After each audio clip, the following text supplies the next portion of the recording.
algunos temas, pero vamos a hacer lo que podamos. En primer lugar, querría partir de arriba, es decir, la relación de todo cristiano con Jesucristo, que es una relación esponsal. Y eso significa que Jesucristo es el esposo verdadero, el único esposo, en realidad. No podemos vivir una relación verdadera con Dios Padre más que haciéndonos sus hijos, porque Dios es Padre, esa es su identidad, su única identidad. Dios es el que engendra a su Hijo eternamente, esa es su personalidad. Y cuando Dios Padre nos concede el don de entrar en una verdadera relación personal con Él, porque en el Antiguo Testamento todavía Dios Padre no se manifestaba como tal, como Padre, manifestaba su paternidad lejanamente, impropiamente, pero no había manifestado en el Antiguo Testamento que es Padre de verdad. Y la prueba es que cuando Jesucristo se presenta como Hijo de Dios, los judíos le dicen que blasfema. Y bueno, ¿por cuál de las obras buenas que he hecho queréis apedrearme? Por ninguna obra buena, sino porque tú blasfemas. Y dice el evangelista, eso lo decían porque Jesucristo llamaba a Dios Padre suyo, y así él se hacía igual a Dios.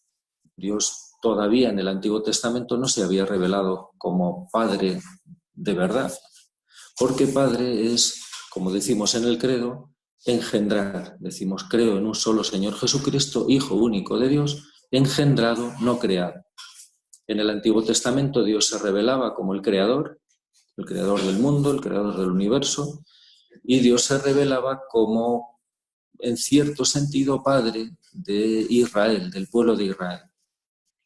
Padre en cuanto que había hecho ser a este pueblo, lo cuidaba como un padre a sus hijos, pero solo en Cristo Dios Padre revela quién es de verdad. Vamos a lo que voy, que no querría enrollarme demasiado en esto, pues que nosotros, por la acción del Espíritu Santo, que es el espíritu de la filiación, no hemos recibido un espíritu de siervos para vivir en el temor, sino un espíritu de hijos que nos hace clamar Abba, Padre. Nosotros, por el Espíritu Santo, asumidos por Cristo, participamos de su misma relación con el Padre, y eso es lo que significa ser cristianos, que somos hijos del Padre en Cristo por la acción del Espíritu Santo. Bueno, pero ¿cómo es nuestra relación con Cristo? Nuestra relación con Jesucristo no es una relación filial. Jesucristo no es nuestro Padre. Nuestra relación con Jesucristo está llamada a ser, y digo para todo cristiano, una relación esponsal. ¿Eso cómo lo sabemos? Pues lo sabemos porque Jesucristo se presenta como el esposo. El título que se da Él a sí mismo en relación con nosotros es el de esposo. Lo hace explícitamente o implícitamente, de muchas maneras. En los evangelios de estos días atrás nos ha salido al menos 2 veces, con poco intervalo. ¿Pueden los amigos del novio ayunar mientras el novio está con ellos? Llegará un día en que se lleven al novio, entonces ayunarán. ¿Quién es el novio? Pues evidentemente Cristo mismo. Él se llama a sí mismo el novio, el esposo. Unos días antes, el reino de los cielos se parece a un rey que daba un banquete por la boda de su hijo.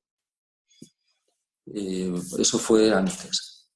Y unos poquitos días antes de pueden ayunar los amigos del novio, el reino de los cielos se parece a 10 doncellas, 10 vírgenes que esperaban la llegada del esposo. A medianoche se oyó una voz que llega el esposo. ¿Quién es el esposo? Pues Jesucristo. Jesucristo se presenta como el esposo. De manera explícita, como digo, o implícita. De manera implícita, por ejemplo, cuando Juan Bautista dice que él no es más que el amigo del esposo, y el amigo se alegra porque oye la voz del esposo, y el esposo es Jesucristo. Pero de manera implícita, por ejemplo, Juan Bautista dice que Jesucristo es el esposo y que él es el amigo del esposo, cuando dice que viene detrás de mí uno que es más grande que yo, al que yo no soy digno de desatarle la correa de las sandalias. Eso no es una mera imagen de humildad. San Juan Bautista no se considera digno ni siquiera de rozar la punta de la correa de las sandalias de Cristo, sino que es una imagen esponsal. Por lo visto, en la celebración de las bodas hebreas, el amigo íntimo del novio, del esposo, cuando traen al novio a que celebre la boda en una especie le traen a hombros, en andas, sus amigos, pues el amigo íntimo es designado por él para que, antes de que él baje, le desate la correa de las sandalias para que pueda celebrar los esponsales descalzo, porque para los orientales en los templos, en los lugares sagrados, se entra descalzo, como vemos en aquel episodio del libro del Éxodo de Moisés, ¿no? Y la zarza, descálzate porque el terreno que pisas es sagrado. Bueno, pues cuando Juan Bautista dice que él no es digno de desatarle la correa de las sandalias a Cristo, está diciendo que Cristo es el esposo y que Juan Bautista es el amigo íntimo del esposo, cosa que ha dicho pues también de esa manera explícita. Yo no soy nada más que el amigo del esposo. En el conjunto del Nuevo Testamento también se nos habla de Jesucristo como el esposo. En el Apocalipsis, por ir al último libro de la Biblia, el espíritu y la esposa dicen: ven, Señor. ¿Y a quién llama la esposa? ¿A quién es el Señor? Pues él es su esposo. Y vi la nueva Jerusalén que bajaba del cielo ataviada como una novia para su esposo. Y el esposo es el Cordero degollado, que está en el centro del cielo en el libro del Apocalipsis. San Pablo dice también a los Gálatas, me parece, tengo celos de vosotros, siento celos hacia vosotros, porque quise desposaros con Cristo como una esposa virgen. Pues el esposo es Cristo. Pero hay un texto clave en el Nuevo Testamento, me parece, a propósito de todo esto, que es el capítulo 5 de la carta a los Efesios. Luego comentaré algún otro pasaje a propósito de esta llamada de todos a la virginidad, a un tipo de relación esponsal con Jesucristo. Pero San Pablo en el capítulo 5 de la carta a los Efesios, hablando del matrimonio, dice, está escrito desde el principio: dejará el hombre a su padre, a su madre, se unirá a su mujer y ya no serán dos, sino una sola carne. Es este un gran misterio. Yo lo refiero a Cristo y a la Iglesia. Misterio, en griego, es lo mismo que sacramento en latín. La palabra griega, mysterium, mysterion, mejor dicho, en latín se traduce por sacramentum. Es decir, San Pablo nos dice que el matrimonio es un sacramento de la unión de Cristo con la Iglesia. Por lo tanto, que el esposo verdadero, el esposo real, a quien el sacramento del matrimonio representa en un signo sacramental, es Jesucristo. Él es el único esposo. ¿Y qué significa que Jesucristo es el esposo? Pues significa que de manera análoga a como el Verbo ha asumido una naturaleza humana, desposándose con ella, la liturgia de Navidad habla de la encarnación como un desposorio. El Verbo se desposa con la humanidad, porque desposarse es unirse en unidad total a otra persona. Pero bueno, aquí análogamente se aplica la encarnación. El Verbo se une totalmente con su humanidad, de manera que son uno. El Verbo hecho carne se une plenamente, totalmente a su naturaleza humana, la hace una consigo, la asume, se identifica con ella. Ya no son dos, es un Cristo en dos naturalezas, pero hay una comunión íntima, como una especie de inhabitación recíproca entre la divinidad y la humanidad. No se pueden separar, no está por un lado la humanidad y por otro la divinidad. Bueno, por eso la encarnación es considerada un desposorio del Verbo con su naturaleza humana. Pero de manera análoga a como el Verbo ha asumido una naturaleza humana, quiere unirse a cada persona humana.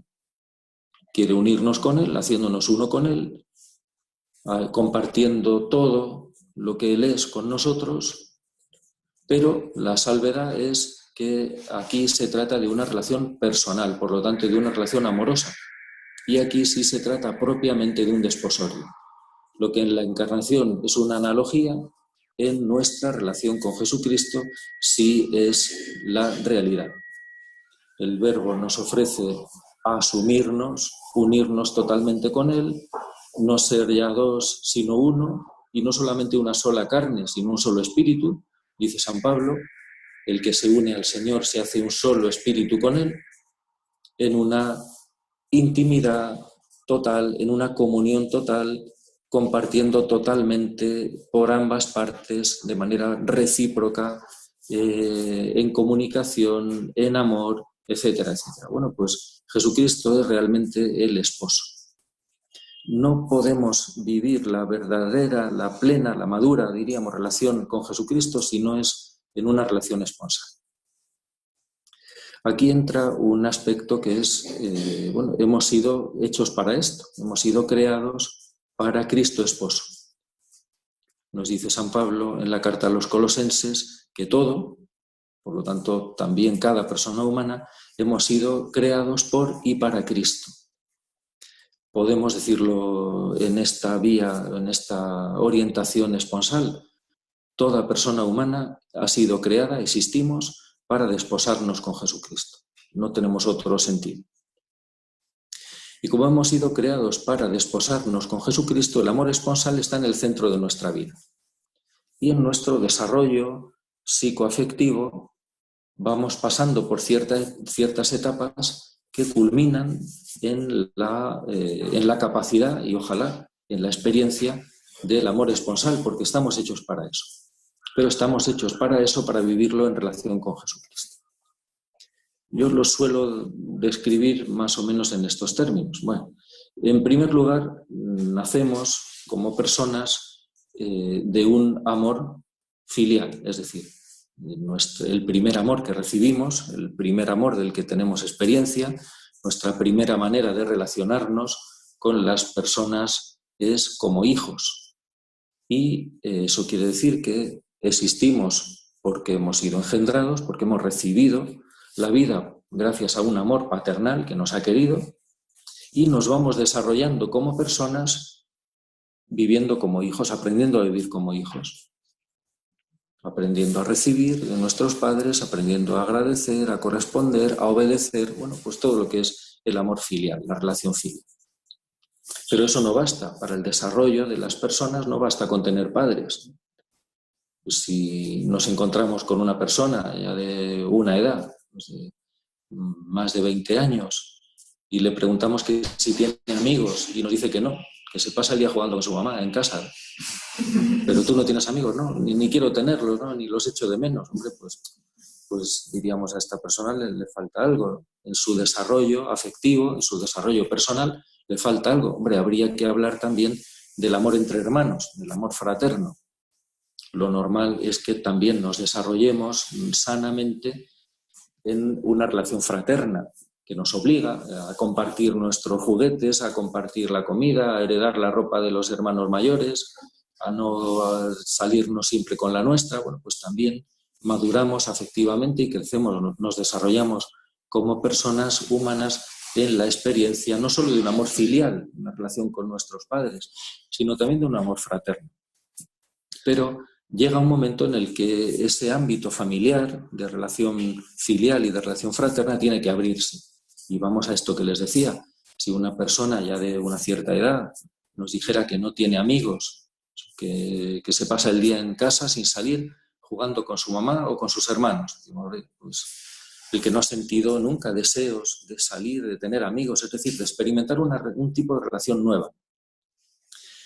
Aparece una capacidad nueva porque aparece también una necesidad nueva. Para desarrollarnos psicoafectivamente es necesaria también esa experiencia de la amistad. En la adolescencia se suele dar, en cierto modo es natural, no puede ser de otro modo, con una cierta oposición al ámbito familiar, una cierta rebeldía, por ejemplo. Pues se rompe un poco con el círculo familiar, pues se prefiere a los amigos, lo que dicen los padres pues se tiende a no hacerlo caso, no darle importancia, mientras que lo que dicen los amigos es más importante. Se necesita tener amigos. Y desarrollando esa capacidad de amar que llamamos amistad, pues las personas nos desarrollan. Pero igual, ¿qué diríamos de una persona que tiene ya sus años? Vamos a poner los mismos o más. Y le decimos, bueno, ¿y tú nunca te has enamorado? No, yo con tener amigos y amigas tengo suficiente. Yo salgo con mi pandilla. ¿Cuántos años tiene? Yo tengo ya 45, pero eso yo. Yo salgo con mi pandilla de amigos todas las noches, nos lo pasamos estupendamente, jugamos al parchís, nos tomamos algo. ¿Y no te has sentido nunca atraído de otra manera por nadie? No. Y, bueno, pues también diríamos, hombre, le falta algo en su desarrollo psicoafectivo. ¿Por qué? Porque la capacidad de enamorarse es la culminación del desarrollo de la persona. No basta con tener amigos, no basta con tener hermanos, no basta con tener papás. La persona llega a su desarrollo verdadero como persona cuando llega y cuando vive sanamente esa clase de amor que es distinto, es un amor distinto, es un amor de otra clase. Bueno, pues a eso lo llamamos enamorarse. Es decir, estamos hechos no solo para tener padres, para tener hermanos, para tener amigos, sino para tener esposo. Todos estamos hechos para eso. Y estamos hechos para vivir ese amor esponsal en relación con Jesucristo. La palabra de Dios, que nos dice, claro, la verdad y el fin de nuestra vida, nos presenta esto en el libro del Génesis, cuando Adán está Adán está conviviendo con Dios y con los animales. Salía a pasear con Dios por las tardes en el Edén y nos dice la palabra de Dios que Adán era el encargado de poner nombre a los animales, que vivía en paz con ellos, en armonía, pero sin embargo Adán estaba solo. Adán vivía con Dios, paseaba con Yahvé todas las tardes y con los animales, pero sin embargo se sentía solo. ¿Por qué? Pues porque Adán está hecho para tener esposa. Ni los animales pueden ser esposas de un hombre, no deben serlo, por lo menos. Hay gente, por desgracia, que le da por ahí. Pero eso, si conocemos a alguien y nos dice, mira, me casé la semana pasada, bueno, pues a ver si me presentas a tu esposa. Y dice, mañana la traigo. Y viene con una cerdita, ¿no? Pues hombre, pues sí, esta es mi esposa. O viene con una niña de 4 años. ¿Por qué? Pues porque el desposorio significa igualdad. No puede haber matrimonio si no es entre iguales. Un hombre no se puede casar con una cerdita. ¿Por qué? Pues porque no puede haber reciprocidad, no puede haber igualdad. El hombre podría decir, yo le cuento mis penas a mi cerdita todas las noches. Sí, pero ella no entiende nada. Le puedes contar todo lo que quieras. Y además la cerdita no podrá contarle sus penas al hombre, ¿no? Pues le dirá siempre lo mismo, pero no sabrá dar más explicaciones, ¿no? Pues no puede haber comunicación, no puede haber intimidad, porque no hay reciprocidad, porque no hay igualdad. Y pues también pasaría eso, como les decía, pues con una persona con la que hubiera una gran diferencia de edad. Un hombre no se puede casar, un adulto no se puede casar con una niña, ni una adulta se puede casar con un niño, porque hace falta igualdad. Por esa misma razón, Dios, Yahvé, en el Antiguo Testamento, Dios sin más no puede ser esposo tampoco. No solo por la misma razón, sino con mayor razón. Porque hay más diferencia, más distancia entre Dios y un hombre que entre un hombre y un animal. Dios no puede ser esposo del hombre. Para ser esposo tiene que ser igual. Entonces el Hijo de Dios, hecho hombre, sí puede ser el esposo. Es más, viene el esposo. Viene el esposo, que es el Hijo de Dios, hecho hombre. Porque el libro del Génesis, no es bueno que el hombre esté solo, vamos a darle una ayuda semejante, una compañía semejante. Bueno, la verdadera ayuda que Dios quiere dar a Adán no es Eva. Eva le ayuda, pero ya vimos para qué le ayudó, ¿no?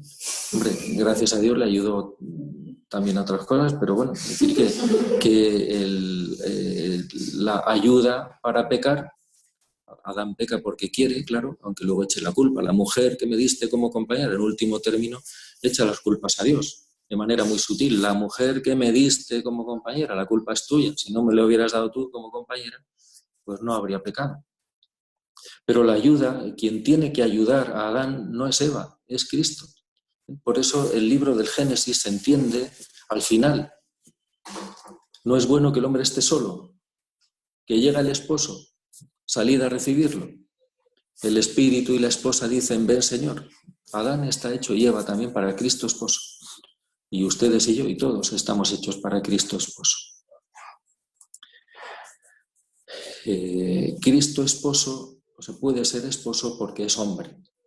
Y entonces aquí viene al paso una distinción que creo que es muy importante y muy iluminadora. Una cosa es ser soltero y otra cosa es ser virgen. En el sentido cristiano, quiero decir. En el sentido humano, pues a veces se utilizan las palabras en el mismo sentido, ¿no? Se entiende en el nivel humano. Ser virgen, pues no haber tenido relaciones sexuales, ¿no? Y ser soltero, pues, por desgracia, no significa, digo por desgracia, ¿no? Pues que sea virgen. Pero bueno, pues por lo menos en otras épocas ser soltero y ser virgen se podía entender como sinónimo. Ser soltero es no tener ningún vínculo esponsal, eso es lo que significa soltero, el que está suelto, el que no está atado a nadie, el que no está unido esponsalmente a nadie. Ser virgen es otra cosa. En el Antiguo Testamento hay una historia que creo que lo ilustra. Porque creo que les decía, y si no pues lo quería decir y lo digo ahora, en el Antiguo Testamento no hay virginidad propiamente dicha. En el Antiguo Testamento hay soltería, pero no hay virginidad. ¿Por qué? Pues porque la única manera en el Antiguo Testamento de vincularse esponsalmente a alguien es el matrimonio. Y quien no se casa en el Antiguo Testamento era una desgracia no casarse. Incluso del mismo Jesucristo, pues imaginamos que habría sus habladurías. 30 años, Jesucito, y no se ha casado. ¿Qué será? Que aquí debe haber algo rarito, ¿no? Bueno, pues seguro que Jesucristo levantaba habladurías. Pero en el Antiguo Testamento no había virginidad propiamente. ¿Por qué? Pues por esto, porque Yahvé no podía ser esposo. En el Antiguo Testamento se usa el símbolo esponsal, ¿sí? Yahvé se presenta como el esposo de su pueblo. El profeta Oseas, por ejemplo, o el Cantar de los Cantares, pues te desposaré conmigo, con amor eterno te amé, te llevaré al desierto, te desposaré conmigo, pero es una imagen. Igual que les decía que en el Antiguo Testamento la filiación o la paternidad de Dios es una imagen, y la prueba es que cuando Jesucristo habla de ella con propiedad lo consideran una blasfemia. Dios no puede ser padre de un hombre, porque si Dios es padre de un hombre, este hombre es Dios. Esa es la lógica. ¿Por cuál de las obras buenas, les decía, les citaba, qué hecho queréis apedrearme? Por ninguna, sino por una blasfemia, porque tú siendo un hombre te haces Dios. Esto lo decían porque llamaba a Dios Padre suyo. Dios no puede ser padre de un hombre, porque si Dios es padre de un hombre, este hombre es Dios. Pues en el Antiguo Testamento Dios no puede ser esposo de los hombres, porque si Dios se desposara con los hombres, pues querría decir o que Dios no es Dios o que los hombres son Dios. Entonces en el Antiguo Testamento se utiliza como un símbolo, no se habla en la realidad. Y les iba a aludir a un texto que me parece que es uno de los más claros. En el libro de los jueces se nos cuenta la historia de Jefté, uno de los jueces. Jefté tenía una hija y Jefté tenía que salir a pelear contra los amalecitas, me parece. Y Jefté hace un voto a Dios. Si me concedes la victoria sobre mis enemigos, el primer ser vivo que salga a recibirme cuando llegue victorioso a mi pueblo, lo ofreceré en sacrificio. Jefté vence a los amalecitas, llega a su pueblo y sale a recibirle su única hija. Entonces Jefté se echa a llorar, se rasga las vestiduras. Hija, me has hecho desgraciado. ¿Pero por qué, padre? Padre, porque hice un voto a Yahvé y no puedo echarme atrás. Y la hija le dice, bueno, padre, si hiciste un voto a Yahvé, cúmplelo. Solo te pido una cosa, que me dejes ir con mis amigas 3 meses vagando por los montes, llorando mi virginidad. Y precisa aún el texto sagrado, es que iba a morir virgen. En el Antiguo Testamento la virginidad era una desgracia, quedar soltero era una desgracia.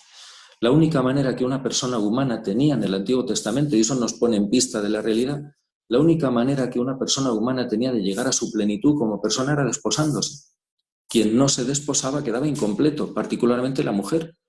Una mujer que no se desposaba, que por lo tanto que no llegaba a desposarse y a ser madre. La soltería, la infecundidad, era una desgracia. Recordemos Isabel, pues estuvo, cuando concibe, pues dice, doy gracias al Señor porque ha limpiado mi afrenta ante los hombres. Llevaban años casados y no tenían hijos. Eso a los ojos de los hombres, la soltería y la infecundidad era una desgracia. Pero el Verbo se ha hecho carne y entonces el Verbo es el esposo verdadero. Y como les digo, toda persona humana hemos sido creados para desposarnos con Jesucristo. Jesucristo responde, bueno, primero le hacen una pregunta, antes de la respuesta a la pregunta. Se le acerca un grupo de saduceos, que nos dicen los evangelios que los saduceos no creían en la resurrección. Recuerden cuando en los Hechos de los Apóstoles a San Pablo lo quieren juzgar y está delante de él hay fariseos y saduceos. Entonces San Pablo se pone en pie y dice, hermano, yo soy fariseo, hijo de fariseos, me juzgan porque creo en la resurrección de los muertos. Y entonces los fariseos dicen, pues sí, eso, la resurrección de los muertos. Y si le ha hablado un ángel. Y los saduceos, bueno, pues y consigue que entre los fariseos y los saduceos haya un enfrentamiento. Los saduceos no creían en la resurrección. Entonces se acerca un grupo de saduceos a hacerle a Jesucristo una pregunta trampa. Vamos a ver, maestro. Un hombre se casó con una mujer. El hombre murió y no tuvieron hijos. La ley de Moisés, precisamente por esto que estoy diciendo, porque la soltería o la infertilidad, la infecundidad eran una desgracia, no tuvieron hijos. La ley de Moisés manda que el hermano del difunto se case con la viuda y dé descendencia a su hermano. Pues bien, eran 5 hermanos. A los 5 o 7, ¿no? A los 7 los fue liquidando uno a uno, ¿no? La señora. Pues cuando resuciten los muertos, si es verdad que resucitan, ¿de cuál de los 7 será mujer? Porque los 7 han estado casados con ella. Entonces, si hay resurrección de la carne, o sea, no puede haber resurrección de los muertos porque en el cielo no puede haber poligamia, en el cielo no puede haber adulterio. Entonces, a ver, ¿de cuál? Es una pregunta trampa. Y Jesucristo le responde, no sabéis lo que decís. Primero porque en el cielo no habrá marido ni mujer. Serán todos como ángeles de Dios. Y que los muertos resucitan, además lo atestigua Moisés en el episodio de la zarza, cuando llama a Dios, Dios de Abraham, Dios de Isaac, Dios de Jacob, porque para Dios están todos vivos, para Dios no hay nadie muerto. Pero vamos a lo primero. ¿Qué quiere decir que en el cielo no habrá marido ni mujer? Algunos, en la antigüedad sobre todo, utilizaban este texto o lo interpretaban para negar la resurrección de la carne, la resurrección de los cuerpos. En el cielo no habrá marido ni mujer porque en el cielo seremos espíritus. Allí no habrá resurrección corporal. Bueno, nosotros creemos en la resurrección de la carne. En el cielo no habrá marido ni mujer, serán todos como ángeles de Dios. No es eso lo que quiere decir Jesucristo. Este texto hay que interpretarlo a la luz de otro, en el que, bueno, a la luz de otros muchos, pero vamos, en particular de uno, en el que Jesucristo dice, cuidado con despreciar a uno solo de estos pequeños, porque os aseguro que sus ángeles están en el cielo contemplando el rostro de Dios. ¿Qué quiere decir que en el cielo no habrá marido ni mujer porque seremos todos como ángeles de Dios? Pues que en el cielo no hay sacramentos. No nos imaginamos a Jesucristo en el cielo dándonos la bendición con el Santísimo, vamos, digo yo. No nos imaginamos que decimos a Jesucristo, y quiero hablar contigo, pues vete al sagrario, allí encontrarás un sagrario, y allí estoy. No nos imaginamos a Jesucristo en el cielo diciendo, oye, que me quiero unir contigo, pues ven que te voy a dar de comulgar. Los sacramentos en el cielo habrán perdido su función, porque los sacramentos son mediaciones. Por la misma razón por la que en el cielo no habrá Eucaristía, en el cielo no habrá marido ni mujer. Por la misma razón. En el cielo no habrá Eucaristía, en el cielo no habrá misas, en el cielo no habrá marido ni mujer. A veces hablando de esto a los novios o a los esposos, dicen, entonces ya en el cielo no nos reconoceremos. Digo, hombre, pues supongo que sí, vamos, sí. No, cuando os encontréis en el cielo, no diréis, su cara me suena, yo le conozco a usted. No, ay, sí, no, sí. Hombre, pues, porque lo que quedará es la caridad, pero la mediación no. En el cielo no hay mediaciones. Las mediaciones son para este mundo. ¿Qué es el matrimonio? Una mediación en la relación con Cristo esposo. San Pablo, capítulo 5 de la carta a los Efesios. Es este un gran misterio, la unión del hombre y la mujer. Es este un gran sacramento, pero yo lo refiero a Cristo y a la Iglesia. Se dice, por lo menos se decía, en el matrimonio hasta que la muerte los separe. ¿Por qué? Pues porque con la muerte el matrimonio cesa como mediación. La caridad no, pero la mediación sí. Cuando uno de los dos esposos, normalmente suele ser uno antes, pero a veces se mueren los dos juntos, un accidente o una enfermedad contagiosa, lo que sea, pero cuando uno de los dos o los dos se van al cielo, salen de este mundo, el matrimonio, el sacramento, se disuelve, porque los sacramentos son mediaciones para este mundo. Por lo tanto, ¿qué es el matrimonio? Una mediación en la relación con Jesucristo esposo. Jesucristo convierte a un hombre y a una mujer en sacramento viviente, en signo sensible de él mismo en cuanto esposo el uno para el otro, y nada más que el uno para el otro. Es una representación en exclusiva, y los dos juntos representan ante todos los demás una imagen sensible de la unión de Cristo con la Iglesia. El Concilio Vaticano II, y lo toma de la tradición, de la doctrina y de la tradición secular, dice que el matrimonio y la virginidad se ordenan el uno al otro. Luego hablaré, no hoy, espero otro día, hablaré de qué significa esto, que el matrimonio y la virginidad se ordenan el uno al otro. Pero el matrimonio consiste en esto, en que Jesucristo convierte en la celebración del sacramento, no antes, y esto también tiene muchas consecuencias. ¿Qué es una boda? Una boda no es... una boda consiste en que Jesucristo convierte a un hombre y a una mujer en sacramento de él mismo en cuanto esposo el uno para el otro. Y el efecto de la misa, el efecto de la boda es que ahora quedan convertidos en sacramento de Cristo esposo el uno para el otro. El matrimonio no es la boda, no es la celebración, el matrimonio es la unión de los esposos en cuanto que representan a Cristo esposo el uno para el otro. El matrimonio es una mediación. ¿Qué es la virginidad o el celibato? Luego les comento, si no ahora, en otro momento, cuál es la diferencia del sentido entre las dos palabras. También se podría incluir otra, castidad, pero bueno, yo ahí les voy a dar mi opinión. No pretendo tener la razón, pero yo les daré mi opinión. Me parece que, celibato, virginidad, por ahora vamos a emplearlo como sinónimo. ¿Qué es la virginidad? Gracias. O el celibato, una unión inmediata con Cristo esposo, sin ninguna mediación, sin que ninguna persona humana represente sacramentalmente a Cristo esposo. Por eso dice Jesucristo, hay eunucos que nacieron así, a otros les hicieron los hombres, y otros se hacen eunucos por el reino de los cielos, es decir, por Él, por Cristo, pero no todos pueden con esto, sino solo aquellos a quienes les es dado de lo alto. ¿Por qué? Porque la virginidad o el celibato no es una decisión nuestra, ni es un compromiso nuestro, es un don que consiste en que se nos adelanta ya en este mundo el modo de la relación con Cristo esposo que se corresponde con la eternidad.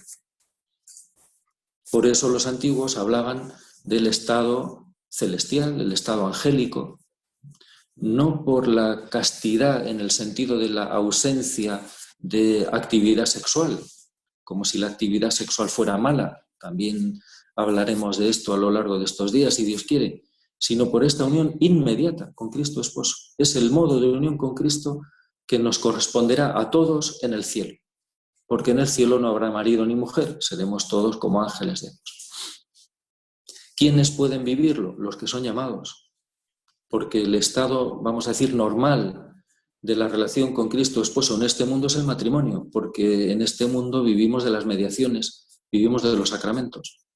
De la misma manera como lo normal, el modo normal que Dios ha establecido en este mundo para que entremos en comunión vital, íntima con Jesucristo, es la Eucaristía, pues también el modo normal que Dios ha establecido en este mundo para vivir la relación con Cristo esposo es el matrimonio. Pero hay otra manera que es sin ninguna mediación, es una relación inmediata con Cristo esposo, que es la virginidad o el celibato. Les decía que todos estamos llamados a la virginidad. Pues sí, todos estamos llamados a la virginidad en este mundo o en el otro, no hay escapatoria.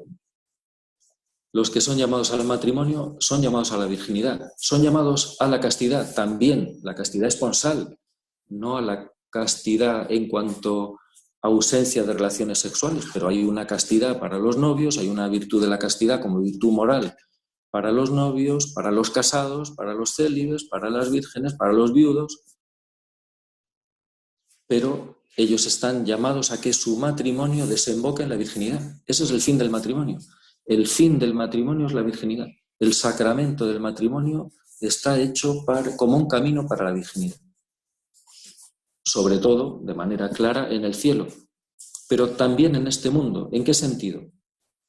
Pues que si los esposos van creciendo, como es el plan de Dios, claro, van creciendo en santidad, en fe, van a ir experimentando cada vez más la relación inmediata con Cristo esposo. El sacramento va a ir como difuminándose. La relación con Cristo esposo va a ser cada vez más inmediata. No va a ser una mediación tan fuerte, tan total. El matrimonio es un camino para la virginidad. Y les repito, no solo en el nivel sexual, pues que los esposos decidan, por ejemplo, pues no tener relaciones, abstenerse de relaciones sexuales y mantenerse en una cierta virginidad, eso es secundario. Es la experiencia de la relación con Cristo, que es el esposo verdadero. Es decir, tienen que ir aprendiendo, y al inicio no lo saben del todo y no lo experimentan, que el esposo verdadero no es el que ven, sino el que no ven. O sea, cuando un novio se enamora de una chica y se casa con ella, la sensación que tiene, la experiencia que tiene, que su esposa es esta. Y si le dices, no, tu esposo es otro, dice, venga ya. Dice, no, mi esposa es esta, me lo vas a decir tú a mí. La quiero, estoy enamorado de ella, me atrae, me gusta cómo es, hablamos, lo compartimos todo. El signo, en cierto modo, ocupa el lugar de la realidad. Pero poco a poco el signo tiene que ir haciéndose cada vez más transparente, tiene que ir haciéndose cada vez más relativo. ¿Por qué es un signo? Porque no es la realidad. La realidad es Cristo esposo. Bueno, y ya que sale, pues, ¿qué significa que el matrimonio y la virginidad estamos el uno al servicio del otro? Bueno, pues en primer lugar, los vírgenes, los célibes, estamos al servicio de los esposos en este sentido. Les ayudamos a los esposos a que no olviden que lo suyo es un sacramento, que es un sacramento, y eso es algo muy importante, pero no es nada más que un sacramento, no es la realidad. Nosotros les recordamos a los esposos que el esposo verdadero no es el que ven, sino el que no ven, y que su matrimonio tiene que desembocar en la relación inmediata con Cristo esposo, es decir, en la virginidad.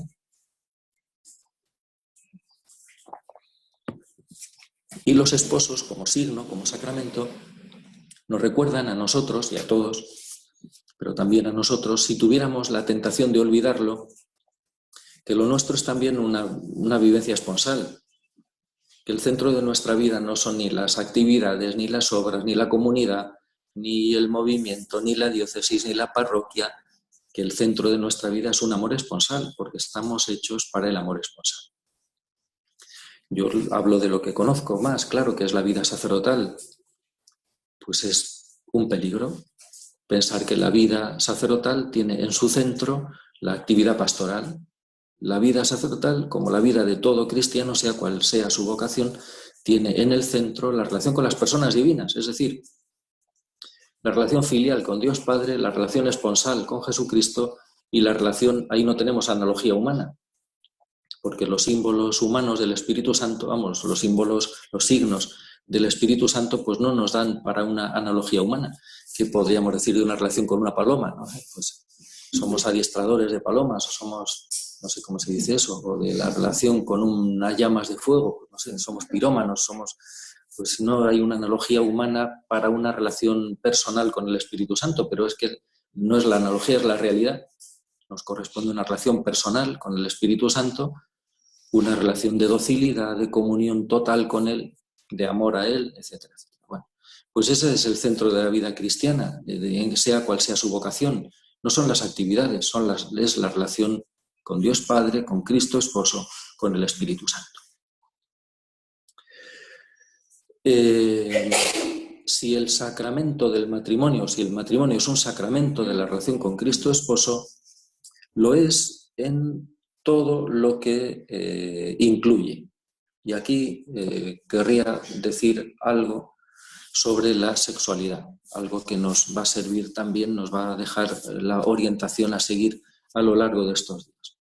La sexualidad humana es de naturaleza esponsal, no es una pura energía biológica, instintiva, fisiológica, es de naturaleza esponsal. La sexualidad humana es esponsal. Esa es la gran diferencia con la sexualidad animal.